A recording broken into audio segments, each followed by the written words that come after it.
তখনকার আমলে বেলা বিস্কুট ছিল, বেলা বিস্কুট আর রং চা খেয়ে ওয়াজ করে চলে যেতেন, 1 টাকাও নিতেন না।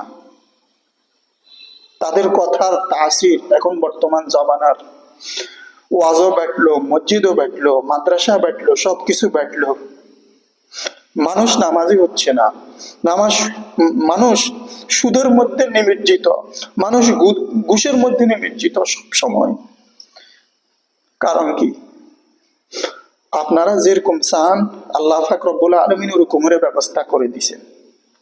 আপনারা যেমন, ফর এক্সাম্পল, তুফান মুভিতে নাকি শাকিব খান একটি ডায়লগ দিয়েছে, যদিও আমি এগুলো দেখার সময় পাই না, বাট আমার পার্সোনাল অ্যাসিস্ট্যান্ট আমার মেসেঞ্জারে একটি ভিডিও এক্সপোর্ট করেছে। তো আমি দেখেছি, বশির's brother did not know that one day I will play at the national level. Bashir ভাই জানতো না আমি একদিন ন্যাশনাল লেভেলে খেলবো।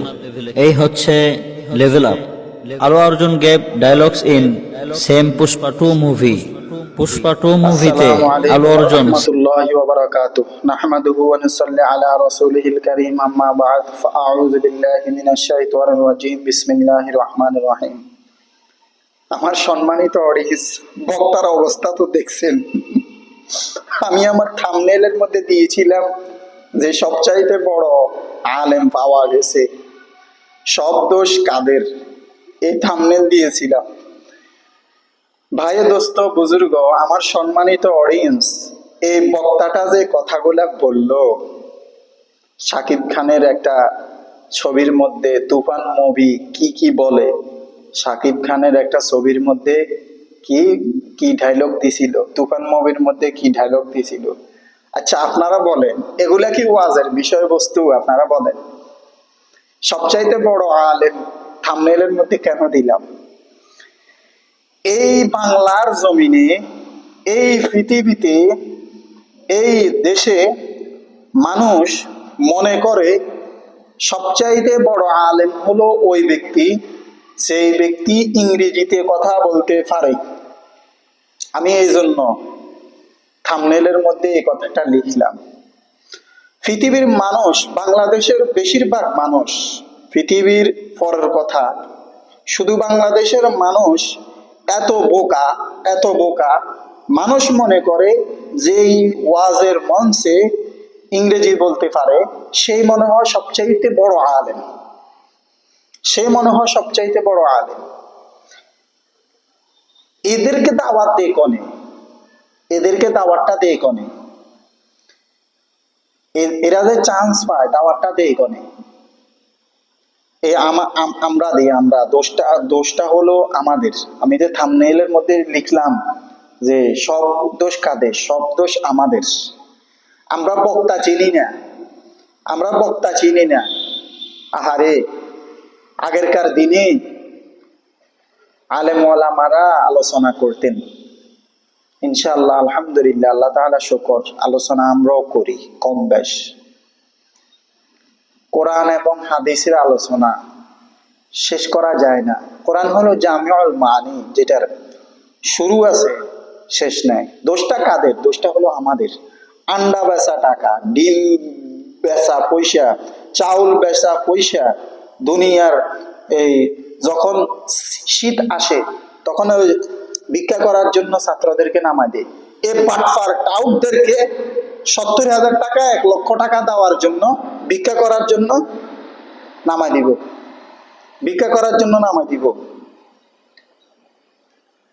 এদেরকে টাকা দেয় 60-70,000 1 লক্ষ টাকা। আর এরা ওয়াজের মঞ্চটাকে পুরা গান্দা করে ফেলছে। কোরআন নাই, হাদিস নাই, এগুলা ওয়াজের বিষয়বস্তু। আর এক একটা বক্তার ডিমান্ড 70,000, 1 লক্ষ, 1.5 লক্ষ টাকা। নোয়াখালীতে, বাংলাদেশের নোয়াখালীতে একটি বাজার আছে, আপনারা হয়তো অনেকজনে চিনবেন। ওই বাজারটার নাম হলো চৌমোহনী। চৌমোহনীতে একজন বক্তা, আজ থেকে অনেক বছর আগের কথা বলতেছি, 20-25 বছর আগের কথা বলতেছি, একজন বক্তা ওয়াজ করতেন, হাবিবুল্লাহ মেসবাহ, অনেকজনে চিনবেন। ওয়াজ করার জন্য আসতেন, ওয়াজ করতেন। তখনকার আমলে বেলা বিস্কুট ছিল, বেলা বিস্কুট আর রংসা খেয়ে ওয়াজ করে চলে যেতেন, 1 টাকাও নিতেন না। তাদের কথার তাসির এখন বর্তমান জমানার ওয়াজও ব্যাটলো, মসজিদও ব্যাটলো, মাদ্রাসা ব্যাটলো, সবকিছু ব্যাটলো, মানুষ নামাজি হচ্ছে না।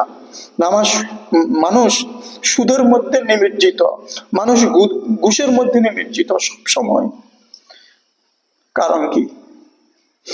আপনারা যেরকম চান আল্লাহ পাক রব্বুল আলামিন ওরকমের ব্যবস্থা করে দিছেন।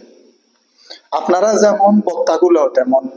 তো হাবিবুল্লাহ মেজবার কথা বলতেছি, ওয়াজ করার জন্য আসতো, 1 টাকাও নিত না।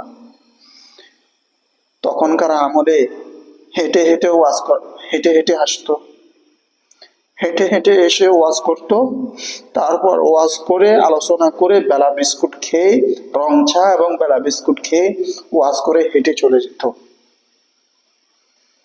তারাও বক্তা। হায়, খুব আফসোস লাগে এই সমস্ত বক্তাদের আলোচনা শুনলে, খুব আফসোস লাগে। কোথায় গেল কোরআন হাদিস? আপনারা বলেন, যে সময়টা সে এই ইংরেজি ওয়ার্ড গুলো মুখস্থ করলো, এই সময়টা কোরআনের তাফসির, কোরআনের কোন অর্থ, কোরআনের আয়াত অথবা একটা হাদিস যদি সে মুখস্থ করতো, সে সওয়াব পাইতো না? কোন একটি কোরআনের আয়াত যদি সে মুখস্থ করতো, সে সওয়াব পাইতো না? কোন একটি কোরআনের আয়াতের তর্জমা, ব্যাখ্যা, বিশ্লেষণ যদি পড়তো, সে কি সওয়াব পাইতো না? এই ইংরেজি ওয়ার্ড গুলোর মধ্যে উম্মতের কি ফায়দা? আপনারা আমাকে বলেন, কি ফায়দা হলো উম্মতের?